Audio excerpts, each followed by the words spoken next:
اعوذ باللہ من الشیطان الرجیم بسم اللہ الرحمن الرحیم۔ اب ایک آخری بات کہہ کے دعا کرتا ہوں کہ دیکھو بھائی بہت بڑا مجمع ہے اور ماشاءاللہ 95% مجھے نوجوان نظر آ رہے ہیں۔ یہاں سے آج صلح کر کے اٹھو اور توبہ کر کے اٹھو۔ اللہ سے مانگو کہ آج ہم توبہ کر کے اٹھیں، کہ توبہ ایک ایسا عمل ہے جو پچھلے سارے گناہ دھو دیتا ہے، سارے دھونے دھو دیتا ہے، سارے گناہ معاف کر دیتا ہے۔ تو میں آپ کے اور یہ جتنے بات میری آگے جا رہی میڈیا کے ذریعے جہاں جہاں جو سن رہا ہے، میں سب سے ہاتھ جوڑ کے کہتا ہوں کہ آج توبہ کر لو اپنے اللہ کی بارگاہ میں، پچھلے پر توبہ کر لو، آئندہ کے لیے صلح کر لو، انشاءاللہ مزے کی زندگی ہو جائے گی۔ میں اللہ پہ قربان جاؤں، صدقے جاؤں کہ اس نے بھی توبہ کا دروازہ ایسا کھلا رکھا ہے، نہ کوئی عدد کی قید ہے، نہ کوئی عمر کی قید ہے، نہ یہ کہتا ہے 1000 دفعہ توڑ دی تو پھر قبول نہ ہوگی، نہ یہ کہتا ہے 60 سال عمر گزر گئی تو پھر توبہ قبول نہ ہوگی، بلکہ کہتا ہے ما لم یغرغر، جب تک تیرے گلے کا سانس باقی ہے تیری توبہ کا انتظار رہے گا۔ اور پھر ساتھ یہ کہتا ہے کہ تو اتنے گناہ کر کے زمین سے اٹھا کر آسمان کی چھت کو لگا دے، پھر ایک دفعہ کہہ دے یا اللہ معاف کر تو میں سارے ہی معاف کر دوں گا، ولا ابالغ، مجھے پرواہ بھی نہیں ہوگی، پرواہ بھی نہیں ہوگی۔ میرا ایک شاگرد ہے کراچی میں، اس کے مسجد کے ساتھ ایک عورت تھی، وہ لڑکیاں سپلائی کرتی تھی، کس قدر بدترین کام۔ اس نے، میرے شاگرد نے اس عورت کے بیٹے سے دوستی لگائی اور اس کو میرے بیان کی کیسٹ دے دی۔ اس نے کہا یہ سن لینا۔ اس نے گھر میں جا کے لگا لی، اس کی ماں کام کرتے ہوئے چلتے پھرتے سن رہی، کانوں میں آواز پڑ رہی۔ تھوڑی دیر کے بعد وہ آ گئی، کہنے لگی مجھے بھی سنا، تو اس نے سنی، پھر کہنے لگی دوبارہ سنا، پھر دوبارہ سنی، پھر کہنے لگی ایک دفعہ اور سنا، پھر ایک دفعہ اور سنی۔ کہنے لگے یہ کون ہے؟ کہ پتہ نہیں کون ہے۔ کہ کس نے دی؟ کہ یہ مولوی صاحب جو مسجد کا اس نے دی۔ تو اس نے بیٹے کو لیا اور مسجد کے دروازے پر آ کے، لوگ تراویح پڑھ کے نکل رہے تھے، انہوں نے کہا میں یہاں کے امام سے ملنا چاہتی ہوں۔ تو آ گیا، امجد نام ہے اس کا۔ کہا مولوی صاحب یہ کیسٹ آپ نے دی ہے؟ کہا جی۔ یہ کون ہے؟ کہ میرا استاد ہے۔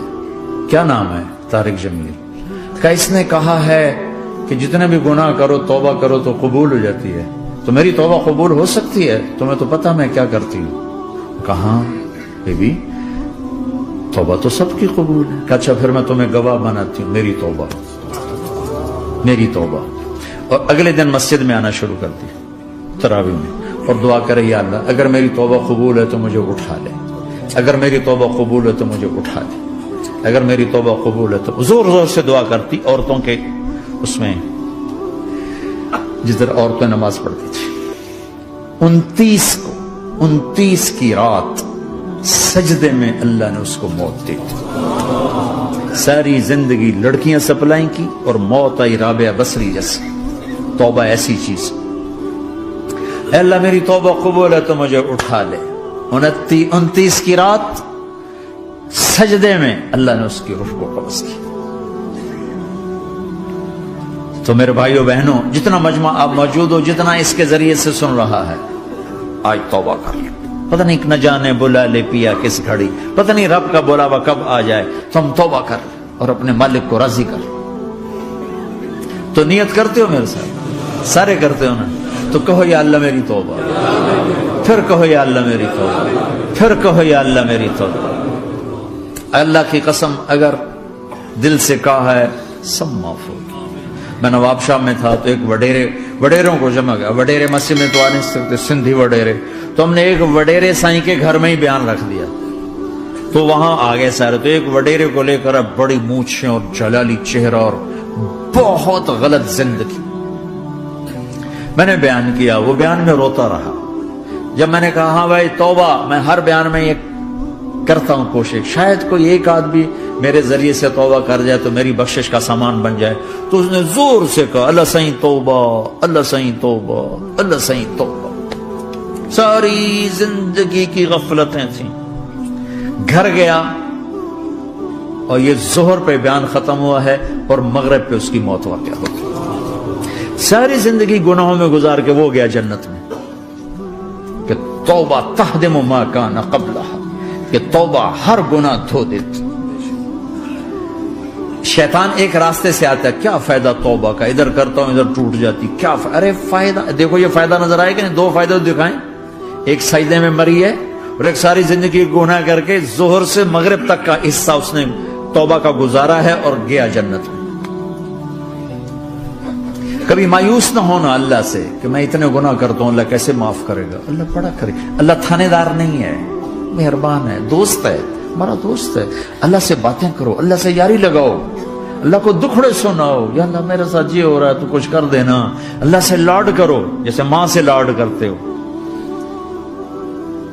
اللہ تو پیار کی چیز ہے نا کہ ڈرنے کی، ہاں ڈرنا ہے اپنے گناہوں کی وجہ سے، لیکن پیار غالب ہو، محبت غالب ہو۔ وہ نہیں تھا چرواہا موسیٰ علیہ السلام نے سنا، کہہ رہا اللہ سیاں تو آویں آ، تیری جوہاں کڈاں، تین تیل لاواں، تین کنگھی کراں، تین روٹی کھواواں، تین دودھ پیواواں، یہ اللہ سے باتیں کر رہا۔ تو موسیٰ علیہ السلام نے اس کو بدبخت یہ کیا کہہ رہا ہے؟ کہہ رہا یا اللہ تو میرے پاس آ، میں تمہیں تیل لگاؤں، تیری جوہیں نکالوں، تیری کنگھی کروں، تجھے بکری کا دودھ پلاؤں۔ تو وہ تو بیچارہ ڈر کے رونے بیٹھ گیا۔ جب موسیٰ علیہ السلام طور پر آئے تو موسیٰ علیہ السلام سے اللہ نے کہا موسیٰ تو نے تو میرا یار ہی مجھ سے دور کر دی، مجھے تو اس کی باتیں بڑی اچھی لگتی تھی، تو نے یہ کیا، جا اس کو خوش کر کے جیسے ناراض کر کے آئے۔ چلو اس روایت میں تو کوئی اونچ نیچ ہو سکتی ہے، کچی پکی بات ہو سکتی ہے، لیکن میرے نبی کی صحیح حدیث بتا رہا ہوں۔ میرے نبی مسجد میں صحابہ ہنس رہے تھے تو آپ نے فرمایا جو میں جانتا ہوں تم جانو تو تمہارا ہنسنا بند ہو جائے، رونا زیادہ ہو جائے۔ تو سب صحابہ نے زاروں قطار رونا شروع کر دیا۔ آپ یہ کہہ کر واپس مڑے، دروازے تک نہیں پہنچے تھے کہ جبریل آ گئے کہ میرے محبوب تو نے میرے بندوں کو اتنا زیادہ ڈرا دیا مجھ سے، جا واپس جا، جیسے رولایا ہے ایسے ہی ہنسا کے آ۔ اللہ پاک تو ہمارے مالک خالق، ہمارے مہربان ہیں۔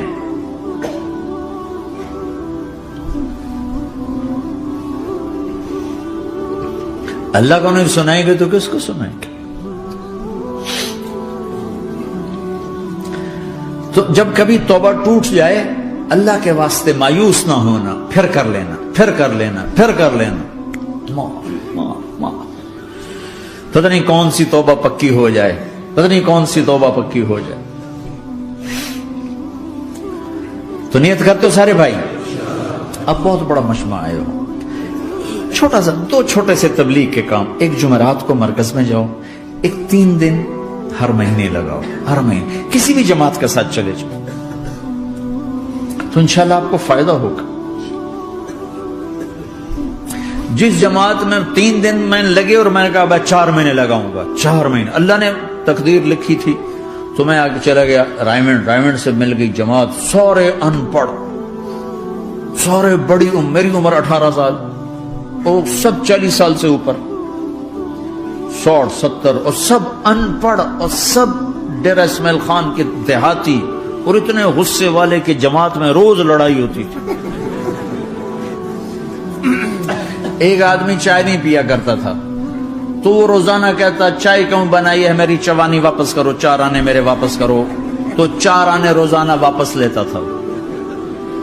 باقاعدہ 4 آنے اس کو روزانہ واپس کیے جاتے تھے کہ میں چائے نہیں پیمڑی، میری چوانی واپس کرو۔ اور جماعتوں میں جھگڑا ہوتا ہے کہ تم نے کھانا اچھا نہیں بنایا، اس جماعت میں جھگڑا ہوتا تھا کہ کھانا اچھا کیوں بنایا، اس پہ لڑتے تھے کہ خرچہ زیادہ ہو رہا ہے۔ اور خرچہ کتنا ہوا تھا؟ 1 مہینے کا سفر، جانا آنا، بس کا جانا بس کا آنا، اور اس زمانے میں کوئی کھلانے والے ہیں، سب خود پکایا، 2-4 جگہ کہیں ضیافت ہوئی، 27 روپے ٹوٹل خرچ ہوا تھا۔ کہ زیادہ خرچہ ہے، روز لڑائی، روز لڑائی۔ ایک اس میں رانگڑ تھا، اس کو اذان کا بڑا شوق تھا، وہ جاتی اذان دینی شروع کر دی، او بھائی اللہ کے واسطے بھائی تو مسجد کے معاملے میں دخل نہ دے، کیوں نہ دوں، گردن لمبی ہوگی، مؤذن کی گردن لمبی ہوگی، میں تو دوں گا۔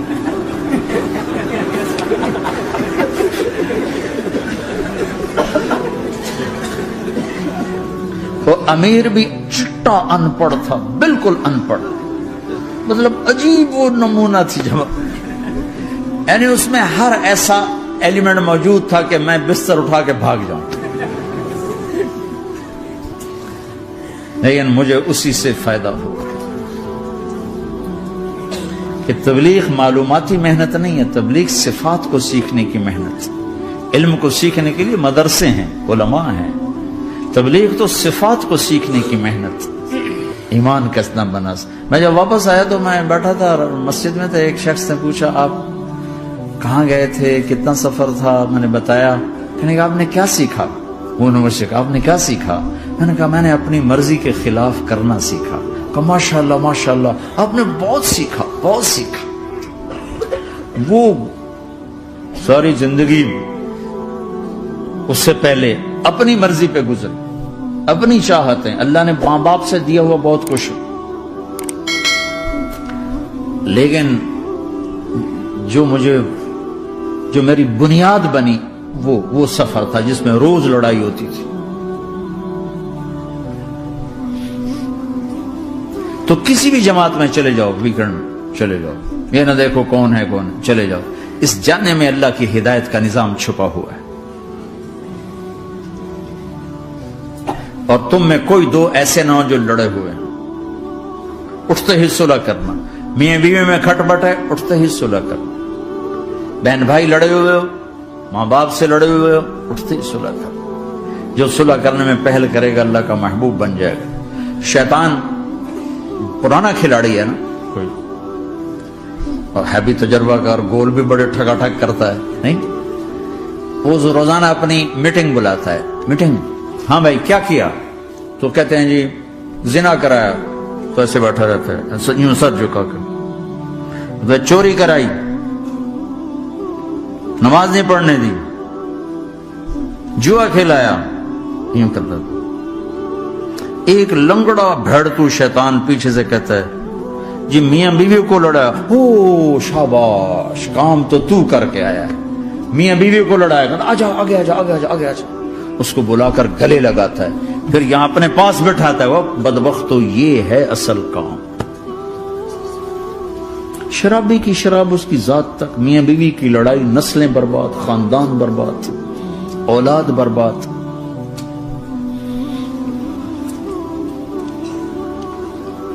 تو آپس کا معاشرہ بناؤ، اسلامی معاشرہ بناؤ، محبت والا، درگزر والا. ایک دوسرے کی تعریف کرو، ایک دوسرے کو گفٹ دو، ہدیہ دو. میرے نبی نے فرمایا جب کوئی سفر سے واپس آئے تو بیوی کے لیے ضرور تحفہ لے کر آئے، اور کچھ نہ ملے تو کوئی پتھر ہی لے کر آ جائے. مارن واسطے نہیں، گفٹ واسطے. اور بیوی سے اللہ کے نبی نے کہا جو بیوی اپنے خامند کو ویلکم کرتی ہے دروازے پر خوشی کے ساتھ، تو اس کو اللہ کی راہ میں جہاد کرنے والے کا آدھا اجر ملتا ہے. صرف مسکرا کے دیکھ. اندر وڑو تو منہ تے 12 بجے بنتے، اپنے تو 24 بج جاتے. کبھی بیوی خامند کو تانا نہ دے، خامند بیوی کو تانا نہ دے. پیار محبت کے انداز میں بات کرو جو دلوں میں. اولاد کو بھی ایسے ڈانٹ ڈپٹ، یہاں تو ویسی ڈانٹ ڈپٹ نہیں ہے، لیکن میرے نبی کا طریقہ بھی یہ نہیں ہے. نیت کرتے ہیں انشاءاللہ. درود شریف پڑھو. اللہم لک الحمد کما انت اہلہ، فصل علی محمد کما انت اہلہ، وفعل بنا ما انت اہلہ، انک اہل التقوی و اہل المغفرہ. اے میرے مولا، تیرے ماننے والے بندے بندیوں کا جمع غفیر ہے، بہت بڑا مجمع ہے. میرے اللہ اس غفلت کی جگہ میں یا اللہ یہ تیرے نام لینے والے جمع ہوئے ہیں، تو بھی نظر کرم فرما، نظر کرم فرما، نظر کرم فرما. محبت کی نکاح دے، محبت کی نکاح دے، محبت کا معاملہ فرما. ہم ٹوٹ چکے ہیں، ہمیں جوڑ دے. ہم بکھر چکے ہیں، ہمیں سمیٹ دے. ہم پریشان حال ہیں، ہمارا بن جا یا اللہ. دنیا کے بھی ستائے ہوئے ہیں، شیطان کے بھی ستائے ہوئے ہیں. اور میرے مولا ایمان بھی کمزور ہے، جان بھی کمزور ہے یا اللہ. جیسے کمزور بچے پہ ماں باپ کی محبت زیادہ ہوتی ہے، ہم تیرے کمزور بندے ہیں، ہم پہ اپنی محبت کو زیادہ فرما، اپنی الفت کو زیادہ فرما، اپنے تعلق کو زیادہ فرما. یہ مجمع پتہ نہیں کہاں کہاں سے تیری محبت میں آیا ہے. مستورات بھی، مرد بھی، 3 گھنٹے بیٹھے بیٹھے یا اللہ تیری محبت میں بیٹھے ہیں. نہ کوئی پیچھے سیاست کی غرض ہے، نہ کوئی کسی مال کی غرض ہے، نہ کوئی آہ واہ کی غرض ہے. سب تیری محبت میں آئے. اے میرے مولا تو ہم سب کے دلوں کو اپنی محبت کے لیے قبول فرما لے، قبول فرما لے. یا اللہ تجھ سے دور ہو کر بہت دکھ دیکھے ہیں، تیری نافرمانیاں کر کے بہت دکھ دیکھے ہیں، اے میرے آقا، اے میرے مالک، اے میرے مالک، پتہ نہیں کب تیرا بلاوا آ جائے، تیری عزت کی قسم ہم یہ غفلت کی موت نہیں مرنا چاہتے، ہم یہ غفلت کی موت نہیں مرنا چاہتے، لیکن میرے مولا نفس ہمارے اوپر غالب ہے، ہم سے طاقتور ہے، ہمیں گرا دیتا ہے، ہم ہر دفعہ توبہ بھی کرتے ہیں، پکی نیت بھی کرتے ہیں، لیکن یا اللہ یہ نفس ہمیں گرا دیتا ہے، شیطان اوپر گرا دیتا ہے۔ اے میرے مولا، اے میرے آقا، ہم پہ نظر کرم فرما، جیسے ٹانگوں سے کمزور چلتا ہے تو گر جاتا ہے، ایسے ہی ہم ایمان کے کمزور ہیں، 4 قدم آگے چلتے ہیں تو 50 قدم پیچھے جا گرتے ہیں، ہر دفعہ تجھ سے وعدہ کرتے ہیں پھر ہر دفعہ توڑ کے بیٹھ جاتے ہیں۔ اے رب کریم ذوالجلال اللہ، اے مہربان کریم حنان منان اللہ، آج ہم تیری بارگاہ میں توبہ کر رہے ہیں، تو ہمیں نظر محبت دے دے، نظر عنایت دے دے، اس دل کو قبول فرما لے، ان قدموں کو، ہاتھوں کو، آنکھوں کو قبول فرما لے، ان میں سے ہر کمی نکال دے، ہر گناہ نکال دے، یا اللہ ہماری جسمانی کمیاں بھی دور کر دے، ہمارے سر سے لے کر پاؤں تک، ہمارے سر کے دماغ کے یا اللہ فطور نکال دے، بیماری نکال دے، آنکھوں کا غلط دیکھنا نکال دے، آنکھوں کی بیماری نکال دے، کانوں کا غلط سننا نکال دے، کانوں کی بیماریاں نکال دے، یا اللہ ہاتھ کی، پاؤں کی، دل کی، سینے کی، پھیپھڑے کی، گردوں کی، ہڈیوں کی، گوشت کی، پوست کی، کھال کی، یا اللہ ہر قسم کی بیماریوں سے ہمیں نجات عطا فرما دے، یا اللہ اس مجمع کی حفاظت فرما، ان کی نسلوں کی حفاظت فرما، جو ہمارے بچے اس ماحول میں گم ہو گئے ہمیں واپس عطا فرما دے، جو بچیاں اس ماحول میں گم ہو گئی ہمیں واپس عطا فرما دے، اور جو تیرے دین پر جمے ہوئے ہیں انہیں ہمت عطا فرما، انہیں روشن نشان بنا، انہیں مشعل راہ بنا، انہیں ہدایت کا نمونہ بنا، ان کو ہدایت کا چلتا پھرتا یا اللہ نمونہ بنا دے، ہدایت کا سورج بنا دے، یا اللہ سچائی ہمارا زیور بنا دے، سچائی ہمارا حسن بنا دے، اپنے اور اپنے حبیب کی محبت ہمارے دل کا وظیفہ بنا دے، اپنے حبیب کی محبت ہمارے دل کا وظیفہ بنا دے، یا اللہ ہم سب سے راضی ہو جا، اس مجمع سے راضی ہو جا، یا اللہ ہم نے توبہ کی اس پہ میں پختہ فرما دے، یا اللہ اس مسجد کو آباد فرما، ہماری مساجد کو آباد فرما، ہمارے مدارس کو آباد فرما، مکاتب کو آباد فرما، جیسے نسل بڑھ رہی ہے ویسے دین کی ضروریات بھی بڑھ رہی ہیں، انہیں اپنے غیب سے پورا فرما، انہیں اپنے غیب سے پورا فرما، انہیں اپنے غیب سے پورا فرما، یا اللہ ربنا آتنا فی الدنیا حسنہ وفی الآخرۃ حسنۃ وقنا عذاب النار، وصلی اللہ تعالی النبی الکریم، آمین۔